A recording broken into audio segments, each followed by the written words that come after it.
Bienvenidas y bienvenidos a Saludablemente Desadaptada, un espacio dedicado al yoga y al bienestar, donde aprendemos a generar pequeños cambios para lograr resultados duraderos.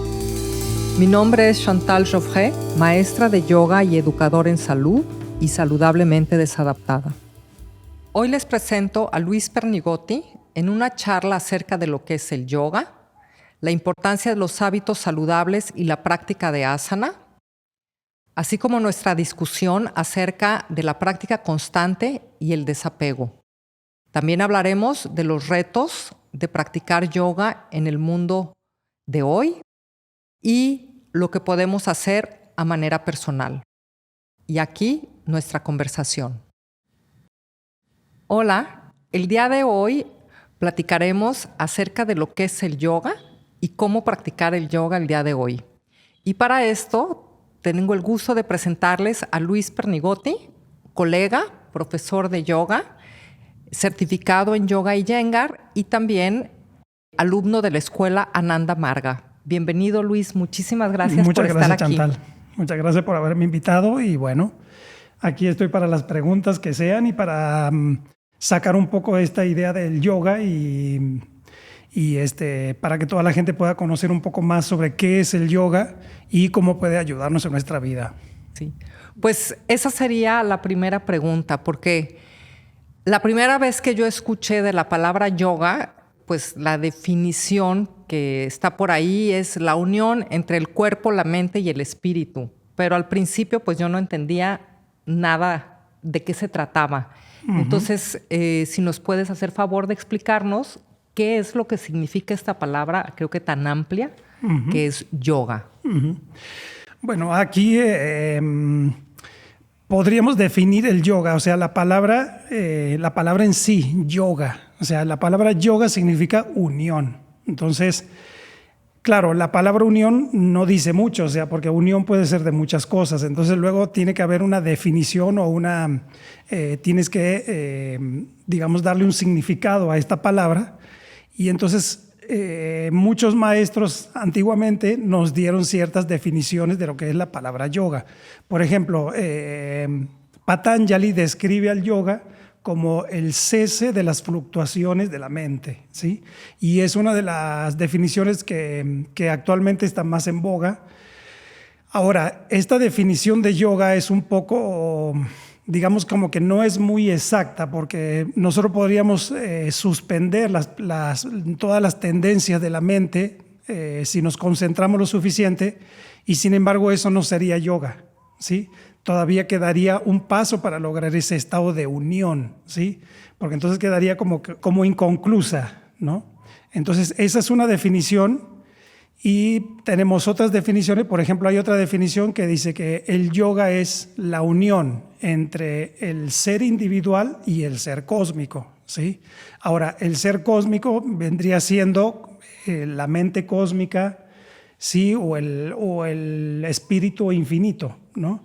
Ahora, pero para aceptar esta definición tendríamos que aceptar en la creencia en esa entidad, ¿no?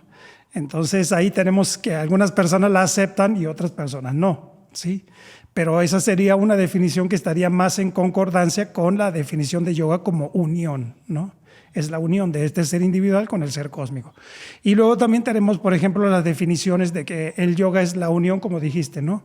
Entre el cuerpo, la mente y el espíritu, que también es una buena definición porque de hecho estamos formados por 3 niveles, ¿no? Por ese nivel físico, que es todo nuestro cuerpo, que el yoga se encarga mucho de esa parte, pero también somos seres mentales, ¿no? O sea, de hecho los seres humanos somos más mentales que físicos, ¿sí? Porque, por ejemplo, si nosotros le decimos a un perro que eres un estúpido o algo así, a lo mejor el perro ni siquiera se va a preocupar y luego nos va a mover la cola igual. Pero si le decimos eso a un ser humano va a actuar de manera diferente, ¿no? Porque somos seres mentales, ¿sí? Entonces, obviamente en el yoga tenemos que tener en cuenta esa parte mental, y también somos seres espirituales en el sentido de que el espíritu es como la llama que está dentro de nosotros y que nos da la vida, ¿no? Entonces ahí tendríamos diferentes definiciones de lo que es el yoga. Pues ahorita justo platicando de yoga me recuerda también un poquito el Tao, ¿sí? Que dice, o sea, que el Tao no se puede definir, ¿no? Entonces, como que estas definiciones de yoga son, pues, como poner en palabras algo también quizá indescriptible, ¿no? Nos pueden acercar, dar una idea, pero finalmente es describir una experiencia interna, ¿no? Con palabras, que es muy difícil, creo. Uh-huh. Sí, pues de hecho, cuando llegamos a los estados más altos del yoga, ¿no? O sea, nosotros empezamos a practicar yoga desde la parte física, ¿no? Desde las posturas, trabajamos también con la respiración, pero el yoga finalmente es unirnos a eso que es desconocido, ¿sí? Porque de acuerdo al yoga, cuando llega uno a ese nivel, o sea, la mente no existe. Entonces la mente es la que registra las experiencias.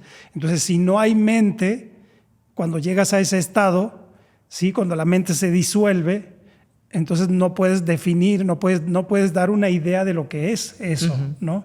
Entonces definitivamente es eso, porque el Tao dice que no se puede definir. Sí. Entonces en el yoga también hablamos de lo mismo, ¿no? O sea, es algo que está más allá de cualquier definición. Pero ahora, entonces, si no tiene definición, entonces, ¿cómo puede ser que los yogis sepan que eso existe? Claro. Esa es una buena pregunta. Sí, ¿no? Y que haya certificados, además. Exacto, ¿no? Pero entonces, hay un libro que escribió mi maestro de meditación, y entonces él dice que no se puede definir ese estado, pero cuando uno sale de ese estado, ¿sí? O sea, el remanente que queda en la mente, ¿sí? Es como un estado de mucha dicha, de mucha felicidad. Entonces, de acuerdo a eso, de acuerdo a ese remanente que queda en la mente, podemos decir que hubo algo, aunque no se pueda definir qué era, ¿no? Por ejemplo, ¿dónde estuviste o cómo era? No sé, ¿sí? Pero lo que queda es estado de felicidad muy grande, ¿no? Sí. Entonces, por eso se dice que ese estado existe, ¿no? Pero no se puede definir. Sí. Creo que otra parte de esta definición también es como ver las cosas como son, ¿no? Hay esta analogía con tener unos lentes, que es practicar yoga, es como limpiar esos lentes para poder, pues para quitar el velo de la ignorancia, ¿no? Para ver las cosas como son, tal cual. Creo que es esta parte de esta práctica de yoga, ¿no? Que finalmente, como dices, es muy difícil de describir, pero después algo queda. Sí, con respecto a esto es muy interesante lo que dijiste de los lentes, porque nosotros vemos la realidad de acuerdo a nuestra mente, o sea, porque no podemos verla con la mente de otro, ¿sí? Por eso, por ejemplo, cuando dicen tienes que ponerte en mi lugar, pues digamos que es una frase, ¿no? Pero no podemos ponerlos exactamente en el lugar del otro, porque es su mente, y su mente es diferente a la nuestra, entonces no podemos ver las cosas igual. O sea, sí puede haber una empatía, ¿no? Sí. Pero no podemos ver las cosas igual. ¿Por qué? Porque nuestra mente tiene sus propios pensamientos, ¿sí? Y la mente está formada por muchas capas, de acuerdo al yoga. Y en todas estas capas tenemos diferentes potencialidades, tenemos diferentes formas de ver el mundo. Por ejemplo, si nosotros vemos el mundo desde nuestras mentes, digamos, más superficiales, ¿sí? La mente más superficial es la mente que está relacionada con los sentidos. Claro. Si nosotros nada más vemos las cosas desde los sentidos, ¿sí? Vamos a ver el mundo solamente desde este aspecto físico, ¿no?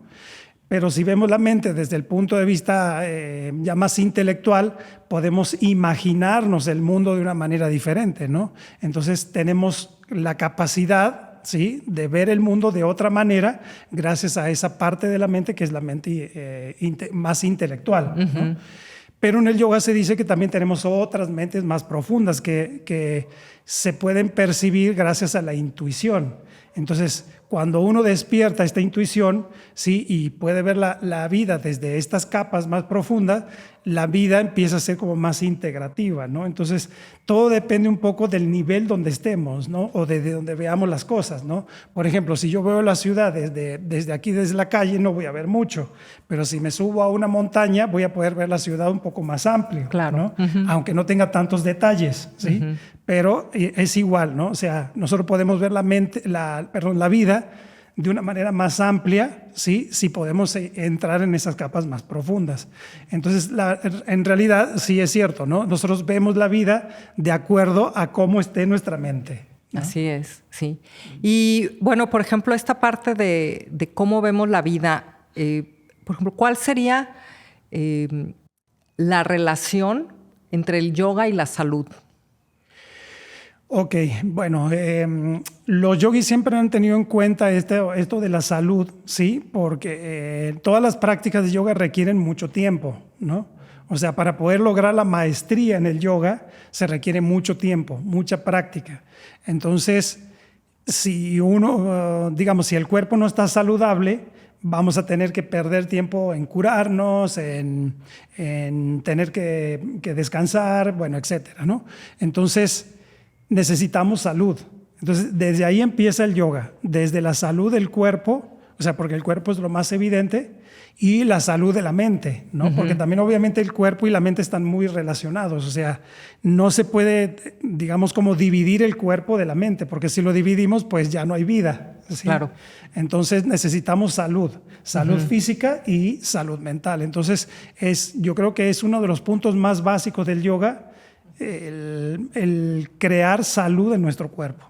Sí, y ¿a través de qué se empieza a crear salud en el cuerpo en la práctica del yoga? Bueno, empieza por lo más básico, que es la alimentación. Sí, es cierto. Sí, ¿por qué? Porque, o sea, nuestro cuerpo está formado por células, ¿no? Y las células se forman de lo que nosotros comemos. Entonces, la naturaleza de los alimentos que nosotros comemos va a afectar a la naturaleza de las células, ¿no? Sí. Y aparte también hay otra cosa, que las células no son solamente, digamos, estructuras físicas, sino que cada célula también tiene una mente, Sí. ¿sí? Y mucha información, ¿no? Exacto, porque esa pequeña mente que tiene la célula es la que dirige todas las funciones que la célula realiza, ¿no? Entonces, la naturaleza de lo que nosotros comemos va a afectar no solo a la parte estructural de la célula, sino también a la mente de esa célula. Y como todas las células de nuestro cuerpo de manera colectiva forman parte de nuestra mente, o sea, si nosotros comemos algo que nos afecta, va a afectar a la mente de esas células y también va a afectar obviamente a nuestra mente, ¿sí? No solamente a nuestro cuerpo, sino también a nuestra mente. Entonces, lo básico para mantener la salud es la alimentación, ¿no? Así es, sí. Sí, y bueno, creo que ahí también hay todo un tema de pues cómo necesitamos la alimentación, el sueño, etcétera. Un poquito. Finalmente todo esto, pues de alguna manera está dicho también en los yamas y los niyamas, ¿no? Que es hablando del yoga como lo describe Patanjali, que es estos 8 pétalos del yoga, del cual una parte, pues son todos estos preceptos, pero cómo se aplican en la vida, ¿no? Y también ahí pues entra la parte de las posturas, ¿no? ¿Puedes platicar también cuál es la relación de las posturas con el yoga, el valor de hacer posturas? Sí, bueno, quisiera tocar un poquito antes la parte de yama y niyama, que son puntos que mucha gente no sabe exactamente qué es. Por ejemplo, muchos van a yoga, pero jamás han escuchado de qué es yama y niyama, ¿no? Entonces, yama y niyama son estos puntos que nosotros tenemos que seguir para poder controlar nuestros sentidos, porque los sentidos siempre nos llevan hacia afuera, ¿no? Y entonces una forma de controlar esos sentidos es a través de esta práctica de yama y niyama, ¿no? Y son los puntos básicos, y después de estos, de acuerdo a Patanjali, después de yama y niyama siguen asanas, ¿no? Asanas son las posturas de yoga, y las posturas de yoga son muy importantes para un yogi por muchas razones, ¿no?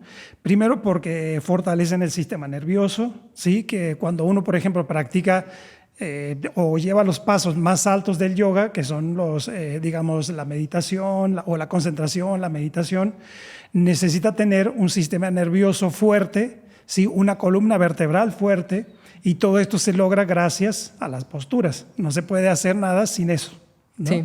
Entonces, lo básico sería trabajar con el cuerpo. Entonces, las asanas son una parte muy importante del yoga. Creo que actualmente el yoga se ha enfocado demasiado en esta parte de las posturas, sí, pero no se puede negar la importancia que tienen, ¿no? Aparte, uno de los puntos importantes de la práctica de las asanas es que las asanas lo que hacen es crear presión y descompresión sobre las glándulas, ¿no? Porque las glándulas están en relación con nuestra parte física, pero también con nuestra parte emocional. Entonces, si nosotros comprimimos una glándula, va a tener un efecto sobre nuestra mente, y si nosotros la descomprimimos, va a tener otro efecto sobre la mente, ¿no? Y sobre el cuerpo, sí, obviamente. Que también, ¿no? Bueno, lo mismo pasaría con la alimentación, ¿no? O sea, sí, si nos alimentamos mal, vamos a afectar nuestras glándulas, nuestro sistema endocrino, ¿no? Exacto. Sí, entonces es importante trabajar las posturas para esto, porque generalmente nosotros tenemos ciertos desequilibrios en nuestras hormonas, y esto afecta nuestras emociones, ¿no? Hay personas que están, por ejemplo, más dominadas por el miedo, otras personas están más dominadas por la lujuria, otras personas están más dominadas por, no sé, porque no pueden controlar sus ganas de comer, ¿no? Entonces, todo eso lo podemos de alguna manera trabajar con el yoga, porque estaríamos trabajando sobre las glándulas que tienen el efecto sobre estas emociones, ¿no? Entonces, esa es una de las partes importantes de la práctica de las asanas. Pero podríamos hablar de muchas más, ¿no? Porque también tendríamos que ver ahí la flexibilidad que le da al cuerpo, la mejora en la circulación sanguínea, ¿no? Hay tantos puntos que se puede hablar de las asanas, es tan amplio, ¿no? Y bueno, por ejemplo, ¿qué hace? O sea, ¿la práctica de asanas es espiritual o qué hace esta práctica espiritual o no? Ok. Digo, hablando porque es la que está de moda, ¿no? Es una pregunta como bastante dices, podemos practicar asanas y asanas y asanas, pero si ni siquiera sabemos de yama y niyama, que a lo mejor no es tan necesario saber, pero sí practicarlo, ¿no? Entonces, o sea, ¿qué es lo que hace a la práctica que es una práctica espiritual? Bueno, ok. Entonces, primero para poder decir si la práctica de asanas es espiritual o no, pues tendríamos que definir qué es espiritual para nosotros, ¿sí? Porque, o sea, si hablamos de espiritual, lo espiritual siempre ha estado como en el otro extremo del cuerpo, ¿no? Entonces, en las asanas trabajamos la parte del cuerpo y el espíritu está en el otro lado, ¿no? Entonces, ¿cómo hacer una práctica de asanas espiritual, ¿no?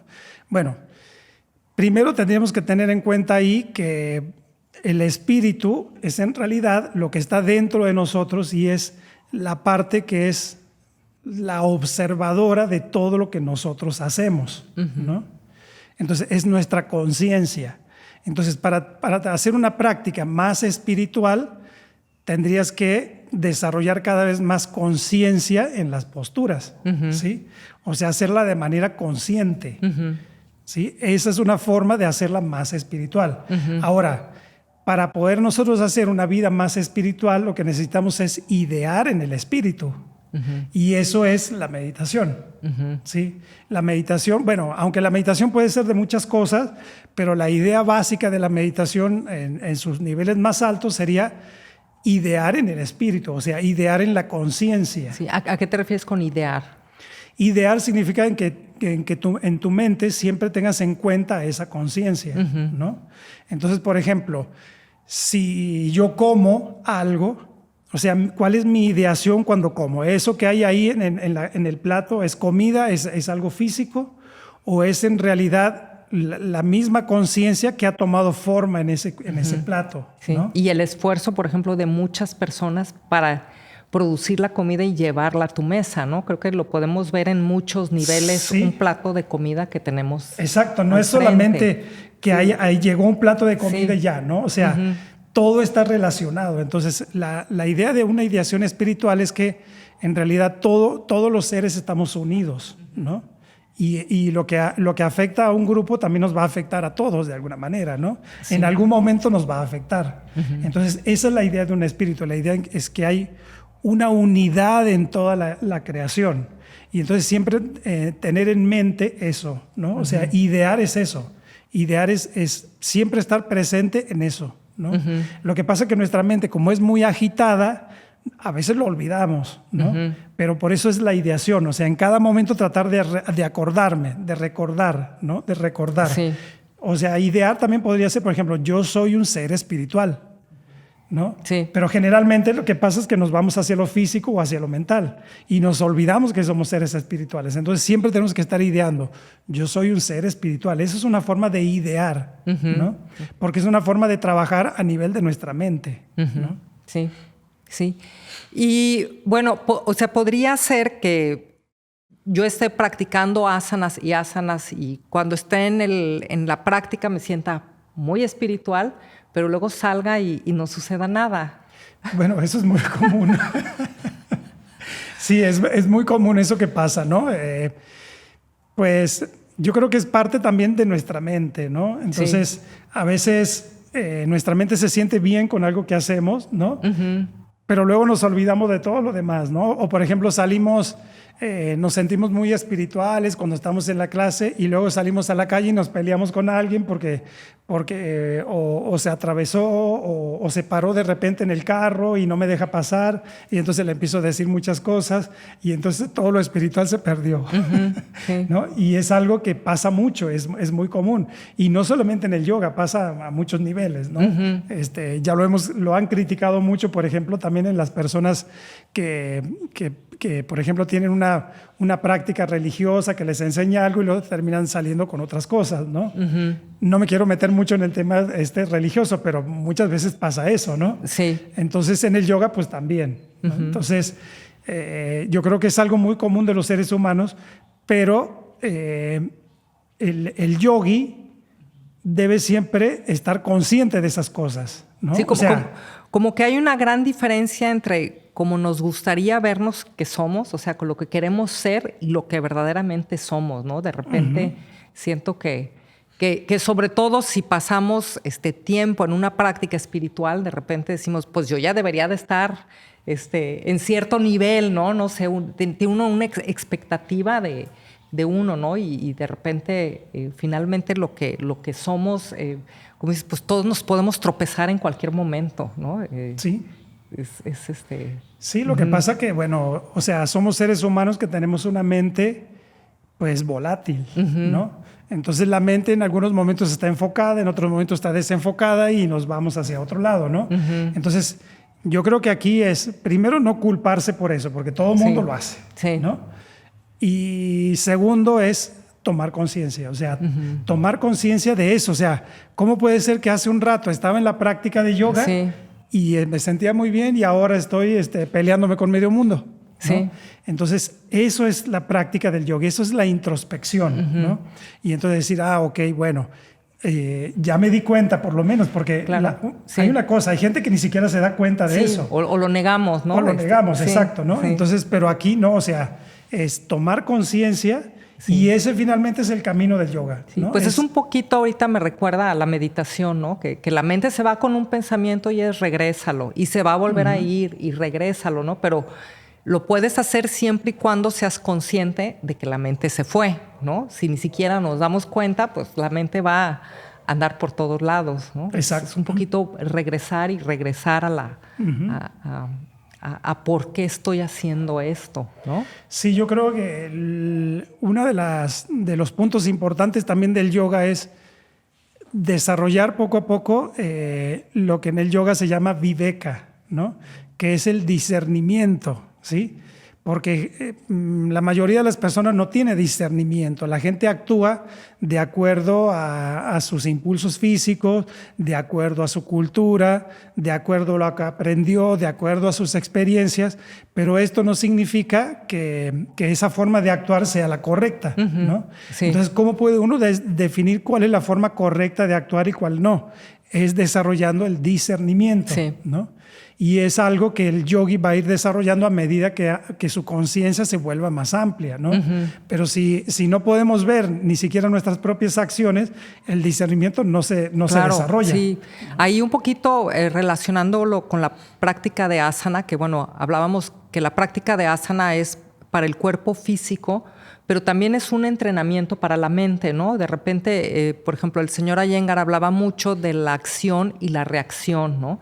Entonces, digo, no nada más el señor Iyengar, pero identificar este momento entre que sucede la acción y este pequeño espacio que a veces podemos tomar para decir, bueno, voy a reaccionar, o sea, de acuerdo a mi cultura, a lo que, o sea, a lo que me enseñaron, o voy a tomar ese pequeño espacio para decidir conscientemente cuál va a ser mi siguiente acto, ¿no? Que no sea una reacción a lo que pasó, sino que sea un discernimiento y decir, pues ahora yo voy a actuar de esta manera, ¿no? No esos pequeños momentos que suceden entre algo que sucede de afuera, un estímulo, ese pequeño momento, ese espacio que me puedo dar o no dar, o ni siquiera darme cuenta que existe, antes de dar mi respuesta, ¿no? O sea, o de dar una respuesta consciente.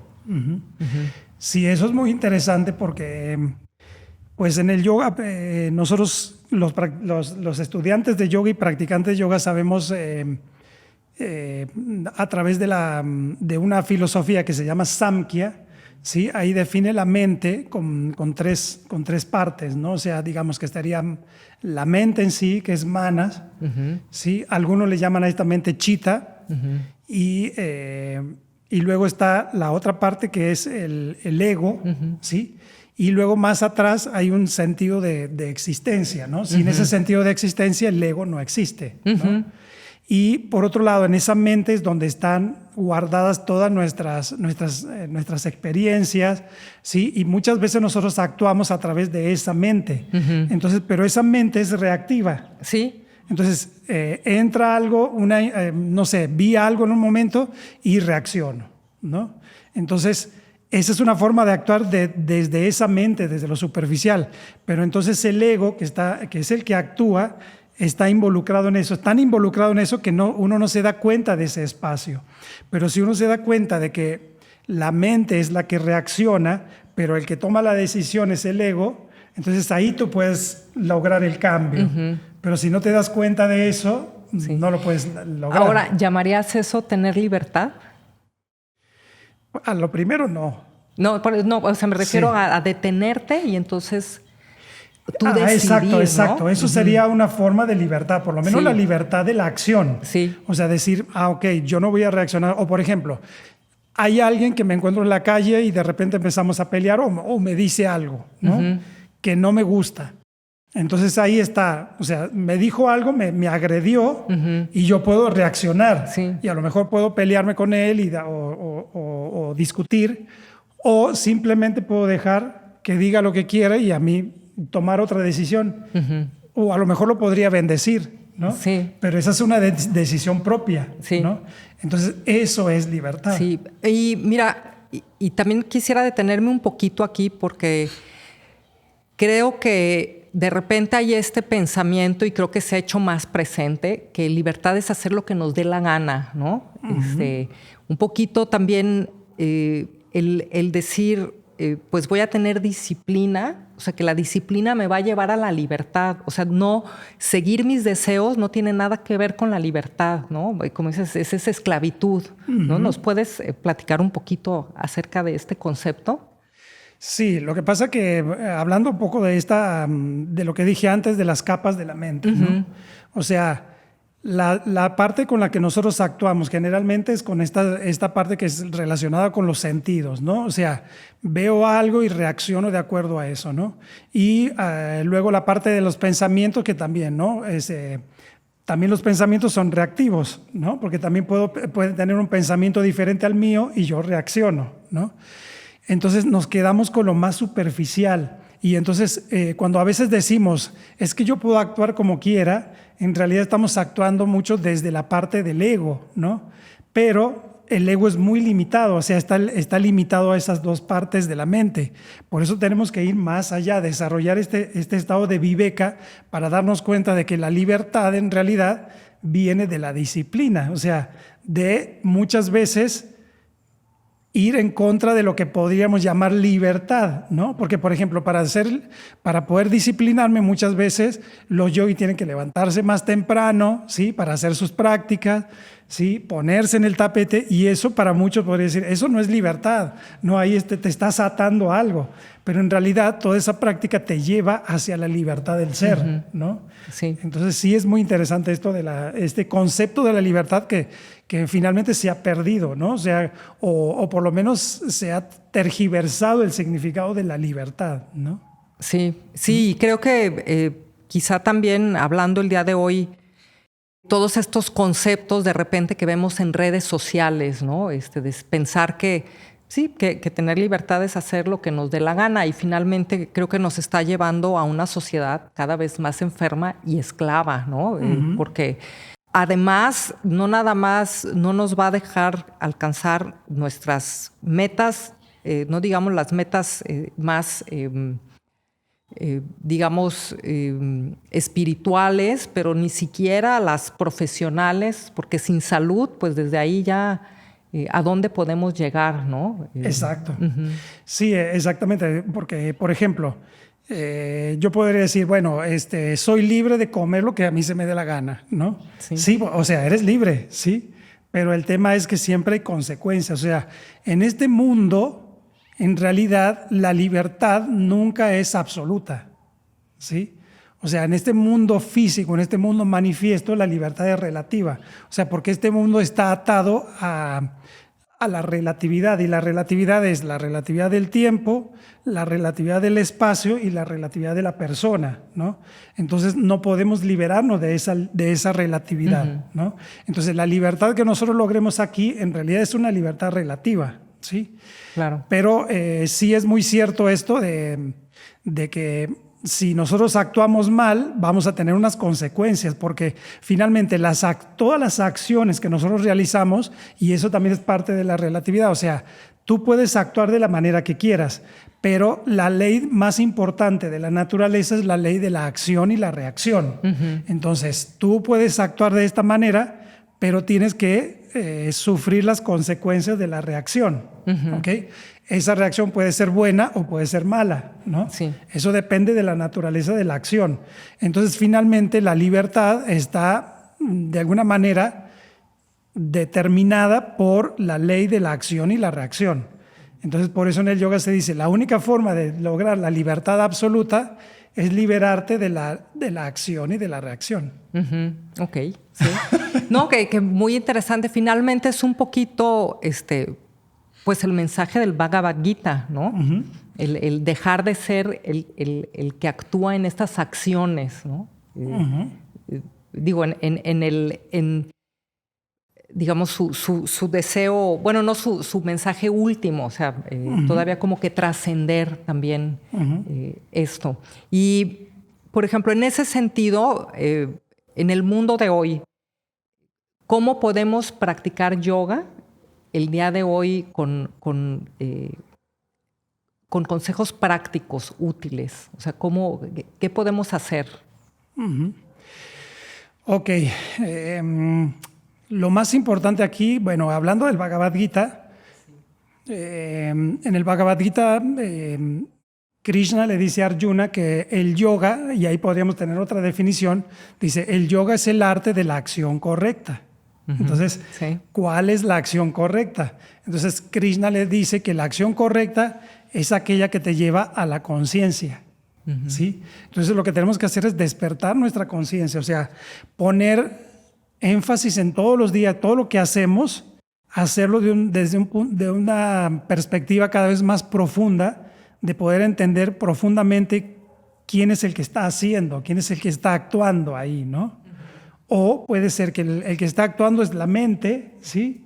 El cuerpo, y hay algo por detrás que simplemente está observando, ¿no? Entonces, eso es lo primero. Primero, observar esa conciencia que observa todo. Cada vez ser más conscientes, valga la redundancia, de la conciencia. Sí, o sea, número uno, nuestra prioridad es hacer las cosas que nos hagan más consciente. Exacto. Entonces, eso es lo primero para practicar yoga, ¿no? O sea, desde que nos levantamos, tener esa idea de esa conciencia, ¿no? Así es. Y pues luego ponernos en la práctica, no Sí. queda de otra. Como dice también Patanjali, uno de los referentes más importantes del yoga, él dijo que los 2 puntos más importantes para la práctica del yoga era abhyasa y vairagya, ¿no? Abhyasa es la práctica constante, constante, o sea, todos los días practicar, empezar a cambiar nuestros hábitos alimenticios, ¿sí? O sea, con respecto a la alimentación, bueno, hay muchas teorías con la alimentación, pero tenemos que encontrar también la que nos queda a nosotros, claro. ¿Sí? Pero que sea saludable, obviamente, sí. ¿No? Y yo creo que empieza por ahí primero, o sea, tener hábitos saludables en la alimentación, en el descanso. También el descanso, no lo he mencionado mucho, pero en algún momento lo mencionaste, es muy importante porque nuestro cuerpo tiene un ritmo, un ciclo, ¿no? Y entonces tenemos que seguir ese ritmo. Si nosotros queremos tener salud, primero tenemos que seguir ese ritmo circadiano, ¿sí? que determina muchas de las funciones del cuerpo. Entonces, practicar, luego tener una buena alimentación, descansar, ¿sí? Y también dedicarnos a actividades que no sea solamente ver TikTok o ver Instagram, ¿sí? Está bien para ver ciertas cosas, pero también dedicar un tiempo al silencio, ¿sí? Claro. O sea, porque nuestra mente está demasiado estresada con tanta cosa, con tanta información que recibimos. Entonces, otra cosa es dedicar unos momentos a ese silencio, ¿no? Deberíamos leer cosas que nos ayudaran en eso también, ¿no? Eso es parte de la práctica del yoga, ¿sí? Tenemos en los puntos que mencionamos de los yamas y niyamas, hay uno de los puntos que se llama swadhyaya en sánscrito, ¿no? Y eso significa el conocimiento del sí mismo. Y eso se da gracias a, bueno, obviamente a través de la práctica, pero también con las experiencias que nos han dejado otros maestros o las enseñanzas que nos han dejado otros maestros. Entonces, tratar de leer un poco más sobre estos maestros, sí, eso es muy bueno. Y crear la práctica de silencio todos los días, hacer meditación. Sí, si no sabemos cómo meditar, se puede hacer una práctica muy simple de meditación, que sea, por ejemplo, como la meditación Zen, simplemente observar la respiración, y eso hace que la mente también vaya calmándose, ¿no? Y yo creo que esas son prácticas muy importantes para mejorar nuestra salud física y mental. Sí. Y bueno, ahora que mencionas Abhyasa y Vairagya, el desapego también me regresa otra vez al Bhagavad Gita, ¿sí?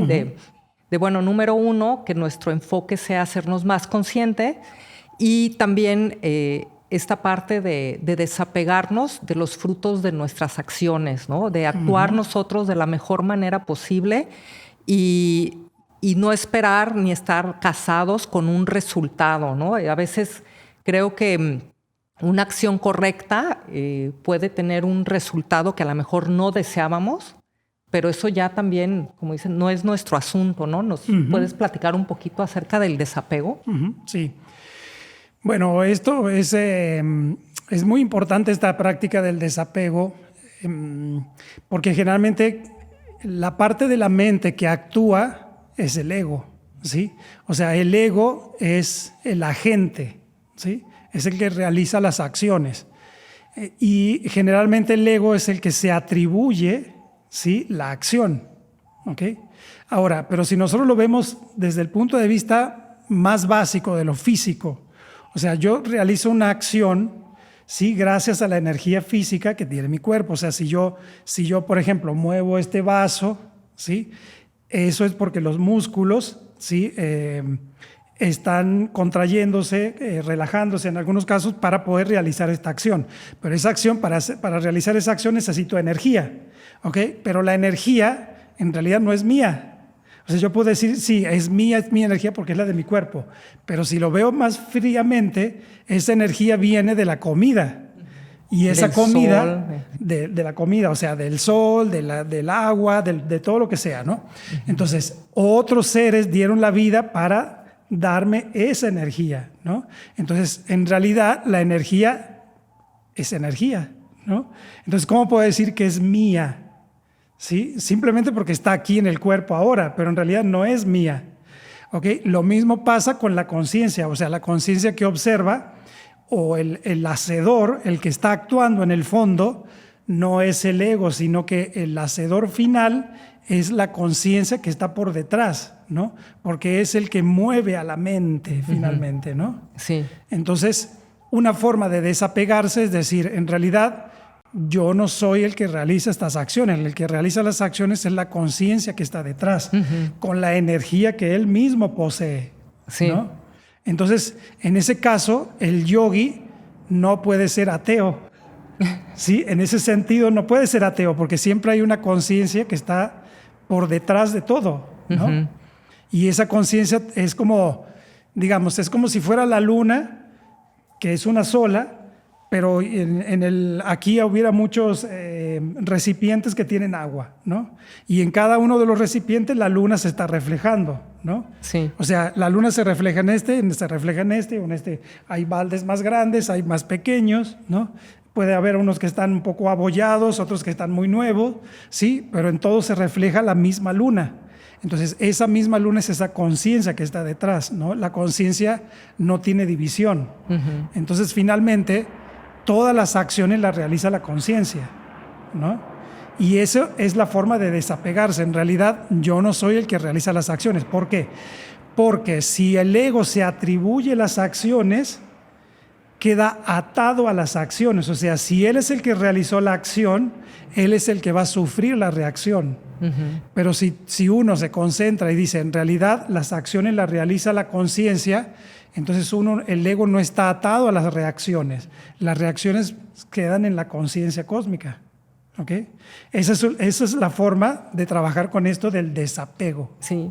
Pues muchas gracias, porque de repente, por ejemplo, en algo como muy mundano, de repente vemos basura tirada, ¿no? Entonces, pues ¿para qué la recojo si otros la van a tirar, ¿no? O ¿para qué guardo el agua si X empresa la tira?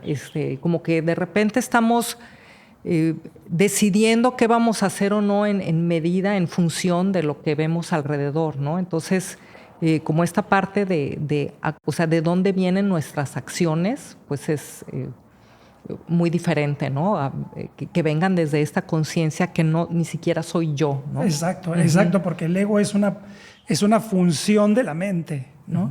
Entonces, el camino del yoga es lograr, pues, disminuir este espacio que hay entre este ser individual y ese ser infinito cósmico, ¿no? Que es el que está realizando todo, en realidad, ¿no? Entonces, poco a poco lo que tenemos que hacer es limpiar la mente de basura, ¿no? Sí. Porque tenemos mucha, que la traemos de hace mucho tiempo. Entonces, toda esa basura hay que quitarla. Entonces, cuando uno quita la basura, sí, puedes ver las cosas claramente, ¿no? Entonces, pero eso es practicar yoga, definitivamente, ¿no? Sí. Es ir hacia eso. Pues, y digo, muy interesante porque estamos, de alguna manera, el limpiar nuestra conciencia no solamente nos afecta a nosotros, pero también, por ejemplo, afecta el entorno, ¿no? Porque en el día de hoy, que son tiempos muy cambiantes, digo, acabamos de pasar una pandemia que fue una locura en muchas maneras. Cambiaron muchas cosas. Por ejemplo, ¿qué les podrías aconsejar, por ejemplo, a la gente joven? Y no nada más a la gente joven, ¿no? De repente a los que decimos, híjole, yo ya no entiendo nada, ¿no? En este mundo tan cambiante que vemos, pues es que el otro hizo esto, está tan polarizado, ensuciamos el planeta. O sea, ¿cómo practicar yoga? ¿Cómo, digamos, ayudar a unir, a que haya un poquito más de conciencia y unirnos nosotros en esta conciencia? Bueno, yo creo que lo principal para empezar a cambiar muchas cosas es empezar por nosotros mismos. O sea, no podemos cambiar los de afuera, ¿no? O sea, tenemos que cambiar nosotros. Porque si nosotros queremos cambiar a los de afuera, muchas veces nos pasa mucho, ¿no? Por ejemplo, le decimos a los demás, es que tú estás haciendo esto y esto, deberías hacer así, ¿no? Y se nos enojan. Y pues tienen toda la razón, porque finalmente el cambio no lo vamos a hacer, el cambio en otra persona no lo vamos a hacer nosotros, sino que lo van a hacer ellos mismos, ¿no? O sea, tienen que despertar su conciencia para darse cuenta de que necesitan un cambio, ¿no? Entonces, el cambio primero empieza por nosotros, ¿sí? Empezar a trabajar en nosotros. Y desde ahí, desde ese principio que es trabajar en nosotros, va a surgir un cambio en nuestra mente que nos va a hacer ver el mundo también de otra manera, ¿no? Porque definitivamente estamos en un mundo físico y nos afecta todo lo que vive este mundo, ¿sí? Entonces nos tocó vivir en una época un poco difícil. Bueno, poco es decir poco. Sí, es una época bastante difícil, ¿no? Porque hay muchas ideologías, muchas formas diferentes de pensar, ¿no? Unos piensan una cosa, otros piensan otra, algunos tenemos algunas ideologías políticas, otros tienen otra, y entonces hay una división muy grande. Ahora, ¿a qué se debe esta división? Bueno, eso lo podríamos analizar en otro programa, pero digo... porque finalmente toda esa división también sirve a ciertos intereses, ¿no? Entonces, lo primero que tenemos que lograr es despertar nuestra conciencia para no sentirnos tan afectados por todas estas ideas que surgen, ¿sí? Y pues yo creo que aquí sí, hay muchas formas de actuar, pero como volviendo al Bhagavad Gita, la forma más correcta de actuar es aquella que nos acerca a la conciencia. Fíjate, volvemos siempre a lo mismo, ¿no? Sí, y bueno, también hablando de empezar por transformarse, o sea, empezar por uno, ¿no? De repente, bueno, a mí me pasa que veo personas que han trabajado en ellas, que, como dices, que son muy conscientes y finalmente esas personas me inspiran a mí a seguir, ¿no? Creo que también como dices, bueno, si queremos ayudar a alguien, hasta empezar por uno mismo es yo pienso la mejor manera, ¿no? Cuando uno ve a alguien que ha trabajado en sí mismo y que es muy consciente, muy amoroso, pues luego dan ganas de ser como esta persona, ¿no? Exacto, es como que te crean un ejemplo, ¿no? Sí. Entonces, sí, eso es muy importante. Por eso también, digamos, en algunos textos siempre se recomienda una práctica que se llama satsanga, que es la de compartir con personas que tengan unos ideales más elevados. ¿Por qué? Porque esas personas te inspiran, ¿no? Entonces, porque si tú te juntas con malandritos o con gente ¿sí? Que digamos que no te van a aportar muchas cosas positivas, sino que todo lo contrario, entonces obviamente que no te van a llevar a algo bueno, ¿no? Entonces lo importante es de actuar correctamente también para ser de alguna manera un ejemplo para otros, ¿no? Sí, y bueno, y también un poquito, a mí me gusta pensar como que todo es alimento, ¿no? O sea, tanto nos alimentamos de la comida, pero nos alimentamos de las amistades, de lo que vemos, de lo que escuchamos, la importancia de seleccionarlo, como decías, esta parte de pasar un tiempo en silencio, pero también decir, a ver, pues, ¿con qué personas quiero estar más tiempo? ¿Qué películas sí voy a ver? ¿Cuáles no voy a ver? ¿Cuáles me alimentan? ¿Cuáles me acercan a la conciencia? ¿Cuáles me alejan de ser más consciente, ¿no? De mis objetivos, ¿no? Como ir... esto nos va a hacer la práctica un poquito a dirigirla más fácilmente, ¿no? Sí, por ejemplo, con esto que mencionas, por ejemplo, de las películas, ¿no? O sea, yo creo que la mayoría de los que practicamos yogas con cierta regularidad hemos visto cambios en eso, ¿no? Por ejemplo, antes uno veía cierto tipo de películas y ahora cuando uno tiene cierta conciencia, como que ves esas películas y ya no las puedes ver igual, o sea, dices, no, es que esto, la verdad, a veces hay películas que son muy violentas y que no te dejan nada, ¿no? Entonces, como que eso también empieza a cambiar, ¿no? Y es algo que uno lo nota gracias a la práctica que realiza, ¿sí? Porque si no hubiera realizado esa práctica, a lo mejor no hubiera tenido la conciencia como para decir, oh, esta película no es buena para mí, ¿no? Y a mí me ha pasado mucho y últimamente me pasa más que ya no veo muchas cosas porque la verdad no me dejan nada positivo. Sí. Entonces prefiero no verlas. ¿no? Sí. Entonces es interesante ese punto. Sí, sí, que todo es ver todo como alimento, ¿no? Sí. Y bueno, Luis, ya casi para concluir, ¿algún libro que te haya marcado y un libro que nos quisieras recomendar? Puede ser uno o más. O varios, sí. Bueno, en el tema del yoga hay muchos libros que me han impactado o me han gustado mucho y, por ejemplo, uno de los libros de yoga que leí hace muchos años y que me impactó mucho porque de hecho me lo leí muy rápido fue el de Autobiografía de un Yogi de Yogananda. Se me hizo un libro muy interesante de la vida de uno de los maestros más importantes de nuestra época, ¿sí? Y me gustó mucho porque fue como entender un poco el camino del yogi desde el punto de vista de un yogi que empezó la práctica y que aparte era muy disciplinado, ¿no? Él ya traía una tendencia en su mente hacia eso y finalmente logró los estados más altos del yoga. Y ese libro sí me impactó mucho en cuanto a la parte de historias, ¿no? Sí. Ahora, más recientemente leí un libro también sobre la historia de Sri Sri Anandamurti, que es el maestro fundador de Ananda Marga, y también me impactó mucho toda su vida y todas las cosas que hizo, y también eso fue un libro que me lo devoré así muy rápido porque me gustó mucho. Sí. Y con respecto a, por ejemplo, a la parte práctica del yoga, de las posturas, yo creo que uno de los libros que más lo tengo siempre como referencia es el libro de BKS Iyengar, sí, Luz sobre el Yoga, porque creo que en cuanto a la parte de las posturas, es uno de los mejores que tiene todas las posturas. Bueno, la mayoría, porque obviamente hay muchísimas posturas, pero desde el punto de vista de Iyengar es uno de los mejores libros, ¿no? Y creo que ese es como la Biblia que uno debe tener como practicante de yoga, de posturas de yoga. Posturas, ¿no? Como un manual técnico, ¿no? Como parte técnica, sí. Y libros de yoga, bueno, hay muchos maestros. Bueno, como mencioné, Anandamurti es uno de los que más leo siempre.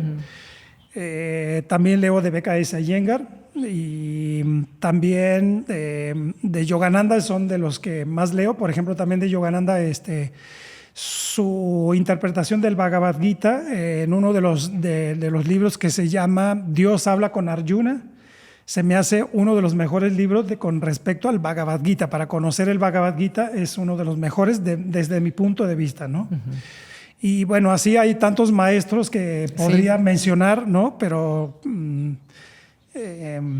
creo que no tengo para todos. Con esos pero con esos tres sí, está muy bien. Sí, y hay otros, por ejemplo, que son los gustos culposos, que por ejemplo Osho, que es un maestro muy controvertido, pero me gustan mucho de sus libros también, ¿no? Entonces por eso digo que es mi gusto culposo. Tu gusto culposo. Y bueno, y para terminar, te invito a que des un mensaje al público, o sea, un mensaje importante para los tiempos de estos días. Ok, bueno, yo creo que lo más importante ahora, en este momento en el que estamos viviendo, donde hay tantas cosas, tanta información, lo más importante es empezar a conocerse a uno mismo, ¿sí? Entonces, todo tiene que estar desde ahí. O sea, si yo me puedo conocer mejor, voy a actuar mejor en el mundo, ¿no? Entonces es esto, conocerse a uno mismo. Pero para conocerse a uno mismo, pues hay que tener la práctica, hay que dedicar un tiempo a la práctica, ¿sí? O sea, practicar nuestras posturas, tener una buena alimentación, que también eso es muy importante porque últimamente... Bueno, desde hace un tiempo que tenemos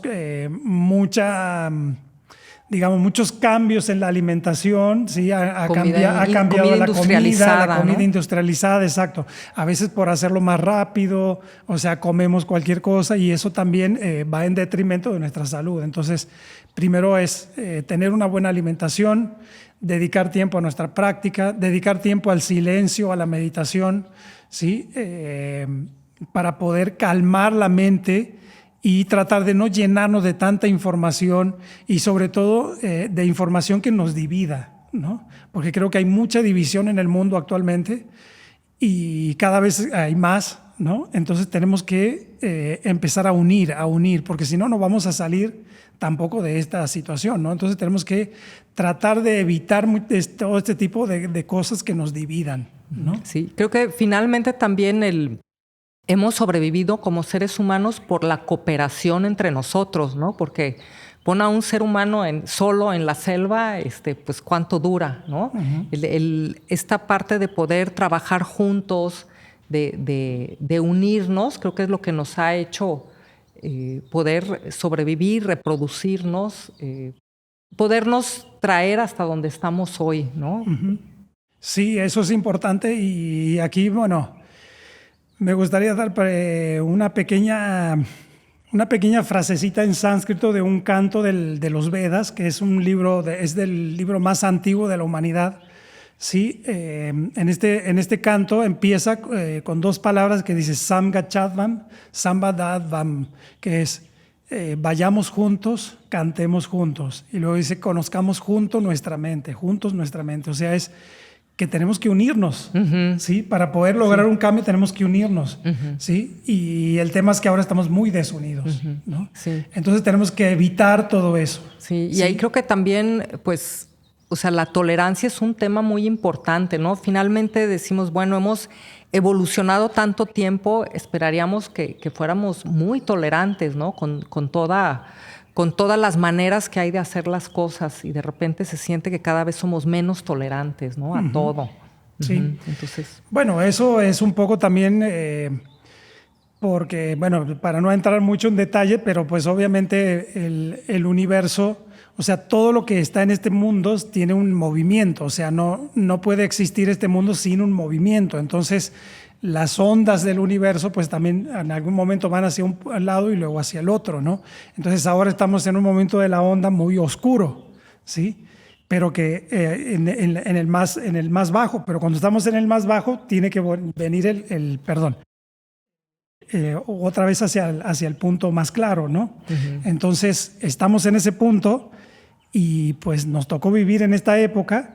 Y así es, pero en todo caso nosotros por dentro podemos hacer el cambio. Claro. Y yo creo que ahorita ese cambio está surgiendo porque de alguna manera el yoga, aunque esté de alguna manera muy golpeado por muchas, por muchas ideologías o por muchas formas de pensar actual, está surgiendo de una manera más fuerte y la gente está tomando cada vez más conciencia de muchas cosas.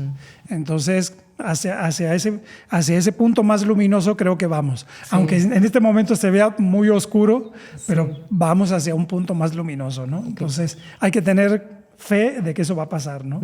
Y siempre ha pasado así será, ¿no? Sí, siempre, pues, penduleamos, ¿no? Pero sí, pues, así es. Pues muchas gracias. Entonces, el consejo es que cada quien trabajemos en nosotros y pues a practicar. Sí, eso es todo, practicar. Sí, practicar. Muchas gracias, Luis. Muchas gracias a todos. Namaskar, gracias por su atención.